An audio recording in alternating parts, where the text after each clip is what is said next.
అయితే రీసెంట్‌గా నేను 'కోట శ్రీనివాస' గారిని కలుసుకున్నానండి. ఆయన ఎన్నో వేషాలేశారు. ఎన్ని క్యారెక్టర్‌లేశారు. ఎంతకాలం నుంచి ఉన్నారు. ఆయనకి నేను ఎళ్లి కలుసుకుంటే ఆయన అన్న ఫస్ట్ డైలాగ్ ఏంటంటే, "ఎవ్వరూ డైరెక్టర్లు నాకు వేషాలు ఇవ్వట్లేదు" అని బాధపడుతున్నారండి. నాకు చాలా ఆశ్చర్యం కలిగింది నాకు. ఏంటి ఇన్ని క్యారెక్టర్‌లేశారు. ఆయన కొద్దిగా లేవడానికి కొద్దిగా ఇబ్బంది పడుతున్నట్టుగా నాకు అనిపించింది. నాకు మెమరీ పవర్ ఉంది. అంటే ఇంకా ఏంటి సార్ ఆ తపనేంటి నాకు అర్థం లేదు అలాగా. కోట శ్రీనివాస గారి విషయంలో నాకు అలా అనిపించింది. ఏంటి ఏమి ఉంటుందంటారు అని మీరు ఏమైనా చెప్పగలరా అలా? అంటే దేన్ని ఆయన ఎందుకు వేషాలు అడుగుతున్నారు ఎందుకు వేషాలు ఇంకా ఇప్పుడు ఆయన చేశారు, ఇంకొద్దిగా వయసు మీద పడుతుంది ఎందుకు లేని అనుకోకుండా ఇంకా వేషాలు కావాలి నాకు ఇవ్వట్లేదు డైరెక్టర్లు అని బాధపడుతున్నారని ఆయన. రెండండి. ఒకటి మీకు మామూలుగా ఒక సామెత చెప్తూ ఉంటారు కదా, ఒకసారి ముఖానికి రంగు వేస్తే ఆ గుల పొలంలో పెట్టే వరకు పోదని చెప్పేసి ఈవెన్ ఫస్ట్ డే నేను మొహానికి రంగు వేసుకున్నప్పుడే అన్నారు. ఓకే. ఎట్లా నువ్వు బిజినెస్ ఉందంటున్నావు, ఇది అంటున్నావు, ఈ పిచ్చి పట్టుకుంటే వదిలిపెట్టదు. ఒకసారికి ముఖానికి రంగు వేస్తే అది పొలంలో పెట్టే వరకు అలాగే ఉంటుంది. ఓకే. సో అది ఎవరికైనా ఉంటుందండి, ఒక కోటా గారు అని కూడా కాదు. రెండోది వచ్చేసి ఆయనకి వేషాలు ఇవ్వడం లేదు అనే దాంట్లో ఏమిటంటే ఆయన ఏజ్కి తగ్గవి ఆయన చేయగలిగిన వస్తే ఇస్తారండి, ఎవరైనా లేదు. కాకపోతే అప్పట్లో ఎన్నైతే వేషాలు వచ్చాయో అంత బిజీగా ఉండాలి అనుకోవడం తప్పు. అది ఆయన అనుకుంటున్నాడు. ఆయన వేషాలు ఎవరు ఇవ్వట్లేదు, నాకు మెమరీ పవర్ ఉంది, ఇవ్వట్లేదు అని బాధపడుతున్నారు అన్నమాట. పిలిచిమన్ అనేది మన త్రివిక్రమ్ గారి సినిమాలో చేశారు కదా, ఒక సినిమాలో చేశారు చిన్నది ఏదో. అంటే ఇంకా మీరు అన్నట్టు చాలా బిజీగా ఇంకా ఏదో బిజీగా ఉండి అంటే యంగెస్ట్ అది ఒక 10 years బ్యాక్ ఎలా ఉన్నారో అలాగా చేయాలని అనుకుంటున్నట్టున్నారు ఆయన. అంటే 10 years బ్యాక్ చేయాలనుకున్నా కూడా కుదరదండి. ఆయన చేసిన రోజులు చేశారు.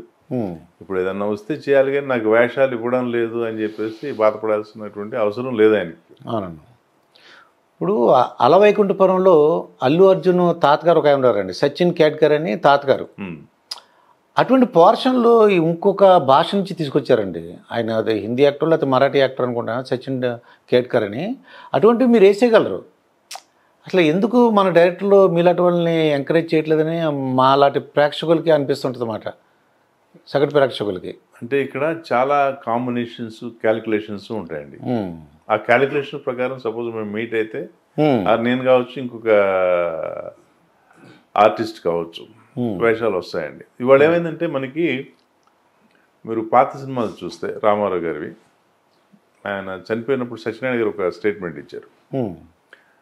రామారావు గారు 300 సినిమాలు పనిచేస్తే అందులో 200 సినిమాల్లో నేను ఆయనతో యాక్ట్ చేశాను. ఇద్దరు విలన్గా కావచ్చు, తమ్ముడుగా కావచ్చు, అన్నయ్యగా కావచ్చు, తండ్రిగా కావచ్చు, తాతగా కావచ్చు, ఏదో ఒకటి చేశారు. అలాగే రామారావు గారితో గడిపిన టైంలో వారి మిస్సెస్ కన్నా నేను ఎక్కువ గడిపాను రామారావు గారితో. అప్పట్లో అలా నడిచేదండి. ఏదైనా క్యారెక్టర్ ఉన్నా కూడా దానికి ఏముంటుందో చేంజ్ చేయడం కానీ ఆర్టిస్ట్ని ప్రిపేర్ చేసేవాళ్ళు. దానికి ఒక మంచి మీకు ఎగ్జాంపుల్ చెప్తాను ఓల్డ్ది. నిప్పు లాంటి మనిషి జంజీర్ రీమేక్, అమితాబ్ బచ్చన్. అందులో ప్రాణ వేసిన క్యారెక్టర్కి ఫస్ట్ ఎస్వి రంగారావు గారిని అనుకున్నారు. ఎస్వి రంగారావు గారు ఆయనకి సినిమా కూడా చూపించారు. చూపిస్తే ఆయన చెప్పేశారండి, ఇది మన అందులో డ్యాన్స్ ఉంటుంది కదా, స్నేహమేరా జీవితం, స్నేహమేరా నా జీవితం. అది సో అవన్నీ నేను చేయనులే ఆ క్యారెక్టర్, సత్యనారాయణ గారిని పెట్టుకోమన్నారు. ఆయన ఎస్వి రంగారావు చదువుతూ మనం ఇక్కడ అఫ్కోర్స్ ఇంటర్వ్యూలో అలా అనకూడదు, ఎందుకంటే నేను చేయలేను ఆ సతిగాడిని పెట్టుకోండి ఇట్లా వాడైతే బాగా చేస్తాడు. సత్యనారాయణ గారు చేశారు. సరే అదే ఇవాళ అదే చేస్తే ఏం చేసేవాళ్ళు? అసలు ఫస్ట్ ఇక్కడ ఆర్టిస్ట్ అనుకుంటారా, లేకపోతే ఎందుకు మనం ప్రాణగారిని తీసుకొచ్చేస్తాం అనుకుంటారా? మారిపోయింది. ఇంకోటి ఏమైందంటే ఇప్పుడు మనకి ఎప్పుడైతే పాన్ ఇండియా అంటున్నారో, సో అన్ని చోట్ల నుంచి ఆర్టిస్టులు కావాల్సి వచ్చారు, అందరికీ తెలిసిన ఆర్టిస్టులు. అది కూడా ఒక విధంగా ఏమైందంటే ఇక్కడ వాళ్ళకి అవకాశాలు తగ్గడానికి రీజన్ కూడా అదనమాట. దాని గురించి అఫ్కోర్స్ మనం 89 డాక్టర్స్ డే స్పెషల్ కుటుంబ సభ్యుల మెడిసిన్ పై 50% తగ్గింపు, డాక్టర్ కన్సల్టేషన్ ఉచితం, డైట్ మరియు ఎక్సర్సైజ్ చార్ట్, ఇమ్యూనిటీ బూస్టర్ మరియు ఫ్రీ కౌన్సిలింగ్, అన్ని రకాల అనారోగ్య సమస్యలకు 89 తో పరిష్కారం.